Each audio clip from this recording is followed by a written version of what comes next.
Sekian dan terima kasih. Mengenai batik saya itu berbagi praktik baik. Selamat siang bagi kita semua. Nah, terima kasih sudah memenuhi undangan yang saya berikan di grup kita. Sudah Bapak Ibu berikan waktunya, tenaganya, pikirannya untuk beberapa menit ke depan. Saya tidak berniat untuk mengajari Bapak Ibu sekalian. Saya hanya melakukan hal kecil. Ya, karena langsung hal besar saya mungkin tidak sanggup. Saya butuh bantuan dari Bapak Ibu sekalian untuk menggerakkan kapal pendidikan terutama di SMP negeri kita ini. Karena saya masih melakukan kecil, Bapak Ibu juga melakukan kecil. Nanti diharapkan bergeraklah kapal ini. Ya. Adapun Bapak Ibu, hal yang saya mau berbagi dengan Bapak Ibu sekalian itu adalah bagaimana cara mengimplementasikan model pembelajaran di dalam kurikulum Merdeka serta bagaimana cara memanfaatkan TIK-nya. Ya, kita harus tahu dulu yang pertama, sekarang kan sudah dikenal itu kurikulum Merdeka kan? Kalau di kurikulum Merdeka Bapak Ibu kita sebenarnya tidak perlu mengejar materi itu, yang esensial saja diberikan. Kalaupun habis yang esensial boleh, yang belum diajarkan diajarkan kembali. Tetapi kalau esensialnya belum didapatkan boleh diulang-ulangi aja, ya kan? Dan mereka kita butuhkan pengembangan kompetisi dirinya. Ingat Bapak Ibu, sekarang kurikulum Merdeka itu berpusat pada profil pelajar Pancasila, mandiri, kreatif, bineka, kebinekaan global. Yang penting dia memuat profil pelajar Pancasila, ya kan? Kalau kita telisik lagi Bapak Ibu, peserta didik kita itu adalah orang-orang yang sekarang itu lahir sekitar 2 dekade belakangan, ya kan? Makanya umur mereka mungkin pasti di angka 2000 semua. Nah, kalau kita telisik lebih dalam, karakter mereka itu tumbuh dan berkembang bersama teknologi, bukan kayak kita kemarin, ya kan? Mereka tumbuh dan berkembang bersama teknologi itu. Makanya mungkin peserta didik kita sekarang lebih jago menggunakan teknologi itu dibandingkan kita, ya kan? Betul kan? Ya. Kita mungkin ada yang belum bisa menggunakan laptop, mereka sudah bisa. Mereka sudah lancar mencari informasi di mesin pencarian, mungkin kita belum bisa, ya kan? Terus Bapak Ibu, pembelajaran yang diharapkan dalam kurikulum Merdeka itu adalah pusatnya adalah peserta didik, dan peserta didik adalah pusat pembelajaran. Makanya kalau kita ajarkan pembelajaran yang seperti kita lakukan didapatkan pada sekolah dulu, mereka bosan, ya kan? Mereka pasti bosan. Ada yang tidur lah, ada yang mengantuk lah. Kenapa? Karena karakter mereka tidak seperti itu lagi. Tetapi kita ajarkan yang kita dapat. Makanya bagaimana cara menciptakan pembelajaran yang kita lakukan di kelas itu sesuai dengan karakter mereka. Itu tadi berhubungan dengan teknologi. Dan banyak model pembelajaran yang dapat kita lakukan di kelas-kelas itu. Tidak usah lagi Bapak Ibu menjelaskan secara konvensional, secara ceramah ini itu. Capek kali. Kita harus membuat pembelajaran itu bermakna dan menyenangkan. Kata pertama bermakna. Kalau bermakna berarti mereka mencari informasinya sendiri, dibangun sendiri informasinya. Kalau mereka hanya menerima dari Bapak Ibu sekalian, maka materinya hanya bersifat hafalan. Makanya pembelajarannya tidak jadi bermakna. Jadi kalau nanti Bapak Ibu tanya ke mereka kembali, karena hanya sifat hafalan, kita ganti konsepnya sedikit, sudah lupa. Betul kan? Tetapi kalau mereka cari sendiri, kalau yang keliru kita luruskan, ada dasarnya, mau diapain dasar ini, tapi dia sudah kuat, tidak akan goyang, maka materi yang mereka dapatkan, informasi yang mereka dapatkan akan bertahan lama di kepala. Kalaupun ada materi yang mirip-mirip, tetapi tidak berhubungan, tapi mirip konsepnya, akan mudah membantu. Karena secara sederhana konsepnya sama. Terus pembelajaran itu harus menyenangkan. Pembelajaran yang menyenangkan gimana? Berarti ini berhubungan dengan perasaan kan? Perasaan mereka menerima materi kita bahagia, perasaan mereka menerima materi kita secara aman, tidak merasa dalam tekanan, ya kan? Coba Bapak Ibu refleksikanlah, ketika kita membelajarkan materi itu di kelas, bagaimana perasaan siswa? Apakah mereka diam karena takut? Apakah karena diam karena mendengarkan? Mereka takut karena dihukum misalnya. Mereka datang ke sekolah, udah nggak siap PR-nya, kita hukum lagi. Ini harus kita ubah, karena ketika mereka tidak menyenangkan di dalam pembelajaran, materi tidak bisa mereka kuasai. Hal yang pertama kita pastikan peserta didik itu ketika sampai di sekolah, mereka tidak terjadi apa-apa. Kita tanya dulu, jangan langsung kasih materi. Bagaimana kabarmu hari ini? Ketika mereka sudah merasa nyaman dan aman ketika dalam kelas, barulah kita kasih informasinya. Itu tahap keduanya. Ketika sudah mereka menerima informasinya, barulah mereka mempelajarinya. Kalau tahap pertama saja sudah tidak dilewatinya, gimana tahap 2 dan 3? Ya kan? Nah, banyak Bapak Ibu model-model pembelajaran yang berpusat pada peserta didik. Contohnya model pembelajaran yang berbasis proyek yang kita lakukan P5. Itu mereka yang mengerjakan, mereka yang lakukan dibandingkan kita. Model pembelajaran yang menemukan discovery learning atau cooperative learning atau TGT, kita buat tim, kita buat secara permainan, mereka mencari jawabannya, yang pemenangnya itulah kita anggap sebagai pemenangnya, bisa kita beri hadiah, ya kan? Terus teknologi ini janganlah Bapak Ibu anggap ini sebagai pengganggu, tetapi inilah yang menjadi membantu kita dalam menerapkan model-model pembelajaran yang bervariatif tadi dan berpusat pada peserta didik. Ini udah jumpa teknologi langsung merasa pusing, capek kali Pak, buka lagi laptop itu. Padahal teknologi itu akan membantu kita bagaimana cara menggali pengetahuan dan membantu bagaimana cara penerapan pembelajaran yang inovatif di kelas. Ini kan sebagai alat bantu. Kita Bapak Ibu guru, nggak mungkinlah bisa digantikan oleh teknologi.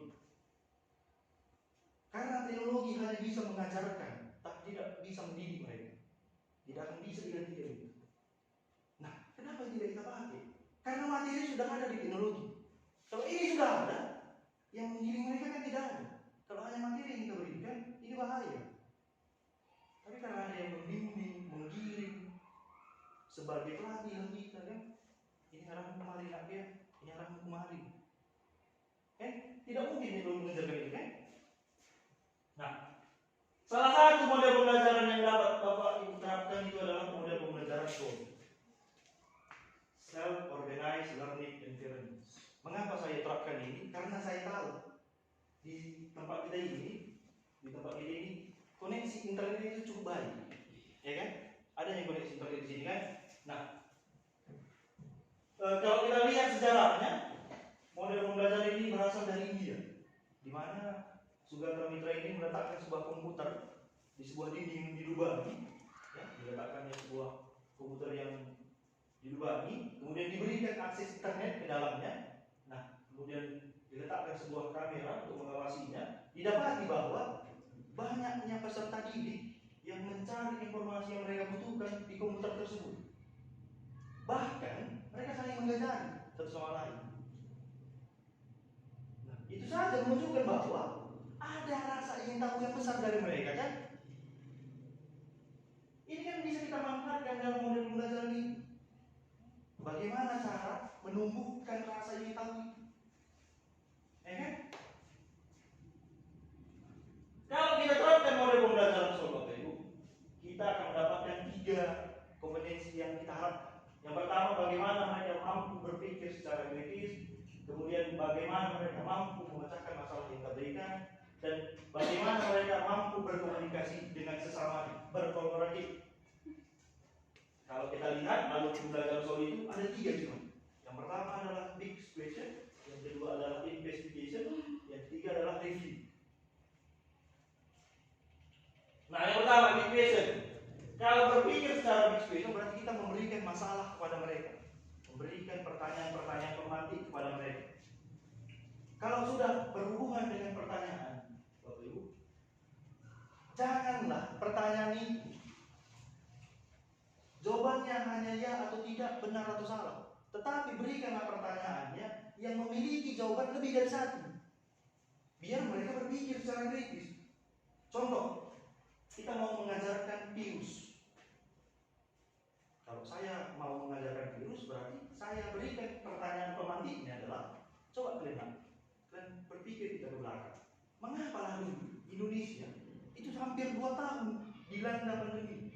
Kira-kira apalah yang menyebabkan virus ini bertahan lama? Bagaimana cara reproduksinya? Bagaimana cara mereka menularkannya? Terus setelah 2 tahun kan terputus. Apa lagi banyak di sini? Nah, mereka sudah berpikir, oh iya kan? Kenapa lama kali virus ini? Oh iya kan? Bagaimana cara menularkan? Oh iya, apalah obat yang sudah kita pakai? Kan berarti cuma banyak kali kan? Ketika sudah kita berikan pertanyaan pemantik seperti itu dan mereka sudah menurutkan dahinya, berarti Bapak Ibu sudah sampailah ke tahap big question ini. Kita sudah berikan pertanyaan besar kepada mereka. Kemudian, kalau sudah kita berikan pertanyaan pemantiknya tadi, kita persilahkan mereka melakukan investigasi atau mencari jawaban atau pertanyaan yang kita berikan tadi. Biarkan mereka mencari sendiri. Berikan mereka dasarnya sendiri. Kan lebih puasnya kita mendapatkan informasi sendiri daripada diberi. Kalau kita telisik, pembelajaran bermakna itu lebih banyak menggunakan alat indera, tidak hanya mendengar. Kalau hanya mendengar, 10% cuma masuk. Tetapi kalau didengarnya, dilihatnya, dipraktekkannya lagi, kemungkinan 90% itu informasi yang didapatkannya, diingatnya lebih banyak. Nah, Bapak Ibu, di tahap investigation, karena ini adalah model pembelajaran SOL, sumber utama jawaban siswa itu adalah internet. Jadi, jangan kita anggap HP yang mereka bawa itu adalah alat untuk tak ngapain lah dia buka-buka yang lain. Kita arahkan mereka cari jawabannya dulu. Makanya kalau saya dulu menerapkan ini agak sedikit capek. Saya harus keliling ngawasi sesuatu. Kalau mereka tidak punya HP Bapak Ibu, kita usahakan satu kelompok itu punya HP-nya. Kita sebar mereka. Misalnya hanya 5 yang punya HP. Jadi kita bentuk 5 kelompok kan? Kita sebar satu-satu. Tetapi ada juga nanti permasalahannya di koneksi internet. Kalau mereka tidak punya koneksi internet yang baik, boleh kita pakai buku paket. Buku paketnya yang mereka punya lah kan. Atau sudah Bapak Ibu sediakanlah media pembelajaran ini. Sudah kita siapkan duluan, ini materinya aku. Tinggal mereka membukanya dan mencarinya sendiri. Itu Bapak Ibu boleh dilihat ada gambar siswa mengakses media yang sudah saya buat. Yang di bawah itu mereka mencari sendiri. Yang di atas itu adalah materi yang sudah saya sediakan sebelumnya. Yang terakhir adalah review. Kalau review sudah berarti mereka melakukan presentasi di depan kelas apa yang mereka dapatkan secara kelompok tadi. Kemudian kita sebagai guru, kalau jawabannya masih keliru, kita luruskan. Kalau jawabannya sudah tepat, boleh kita perdalam. Jadi kerjaan kita akan mempermudah di sini. Janganlah Bapak Ibu, ketika siswa memberikan jawaban dan salah, kita langsung berikan tekanan ke bawah. Kita dorongkan mental mereka. Salah jawaban itu. Tapi ada bahasanya kan? Kita giring dia, kita betulkan. Kalau dia sudah tepat, kita dalamkan aja. Nah, ada pertentangan yang saya dapati yaitu adalah bagaimana cara membuat pertanyaan pemantiknya yang menarik. Terkadang saya memberikan pertanyaan itu hanya sifat jawabannya ya atau tidak, benar atau salah.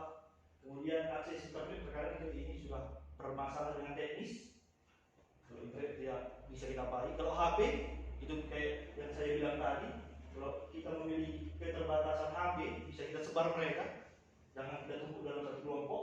Biar semua kelompok punya HP dan punya buku paket atau punya media pembelajaran yang kita sudah sediakan. Nah, terakhir itu adalah mengapresiasi hasil temuan dari peserta ini. Kita harus tahu bagaimana cara mengapresiasi temuan mereka. Kita berikan penguatan secara positif ya. Jangan kita downkan lagi mental mereka. Nah, ini Bapak Ibu boleh dilihat adalah salah satu contoh media pembelajaran interaktif yang saya lakukan. Kalau sudah berbicara mengenai media pembelajaran interaktif, berarti di sini tersedia materinya, tersedia secara foto, tersedia secara video, dan kalau mereka mengklik, contoh, kalau Bapak Ibu lihat ada tulisan cover, materi ajar, latihan soal, tujuan pembelajaran, video ajar, dan lain sebagainya. Ketika mereka mengklik itu di HP-nya, maka akan muncul sesuai dengan kebutuhan mereka.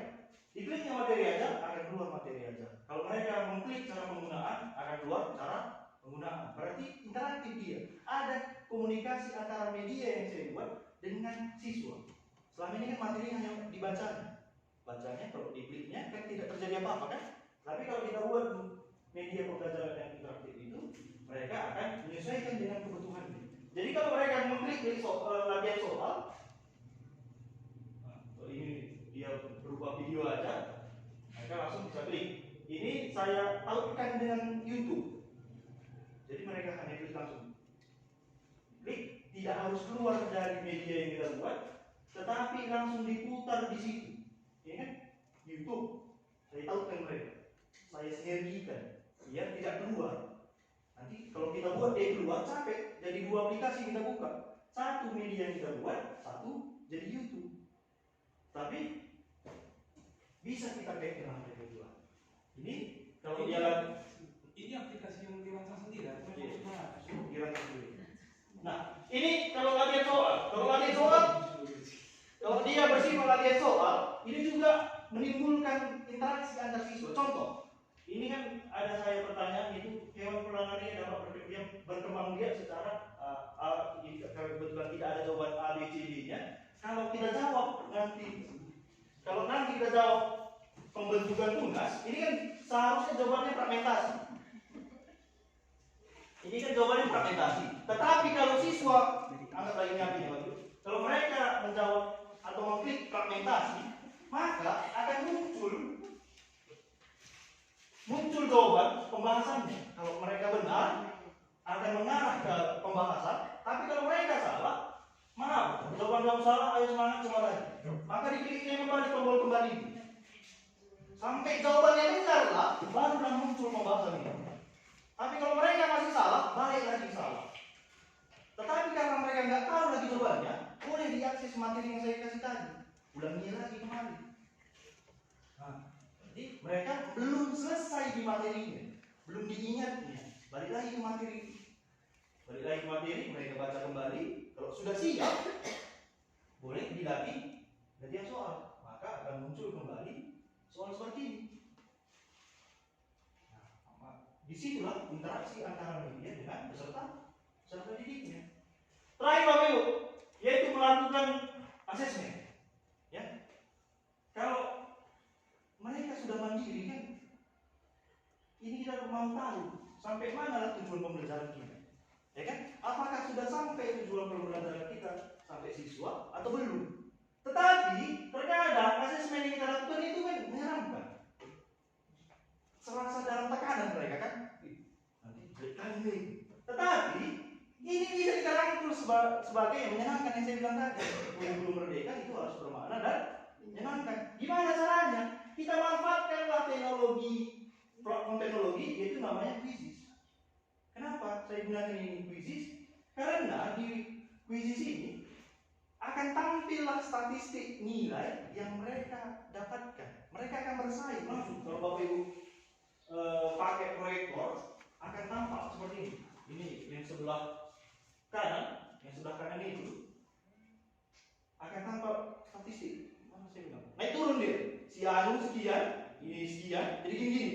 Jadi ketika mereka lihat, kok di bawah nama aku, akan dikejar kawan yang lain. Jadi tetaplah bermain, tetapi tetap dalam kompetitif secara positif. Nah, ini kan termotivasi mereka kan? Begitulah dia. Semua Bapak Ibu, sumber inspirasi yang saya dapatkan itu melalui PMM kita sudah pasti terintegrasi dengan belajar ID kan? Silakanlah Bapak Ibu semuanya akses kembali PMM yang Bapak Ibu punya, Kalau belum, silahkan daftarkan, download dan daftarkan. Carilah. Bagaimana cara nyarinya? Yaitu ada di video inspirasi atau di bukti karya. Bolehnya Bapak Ibu tiru yang saya buat tadi, amati, tiru dan modifikasilah sesuai dengan kebutuhan Bapak Ibu. Atau nggak sesuai lah dengan karakter siswa Pak, cari inspirasinya di sini. Atau yang puisinya tadi kita ganti yang lain. Di sini kan ada bubble zoo, ada kahut dan lain-lain sebagainya. Oke, ini Bapak Ibu hal yang dapat saya bagi kepada Bapak Ibu sekalian. Mungkin kita ada yang ingin bertanya, saya persilahkan. Boleh saya potong? Ya. Oke, sekianlah berbagi dari saya. Jika ada yang salah-salah kata yang saya ucapkan, saya mohon maaf. Sebenarnya ada pertanyaan pada saya, cuma nggak bisa dijawab di sini. Nanti aja Pak ya. Oh iya. Saya mohon maaf jika ada salah-salah kata. Saya ucapkan terima kasih pada Bapak Ibu semua. Selamat siang.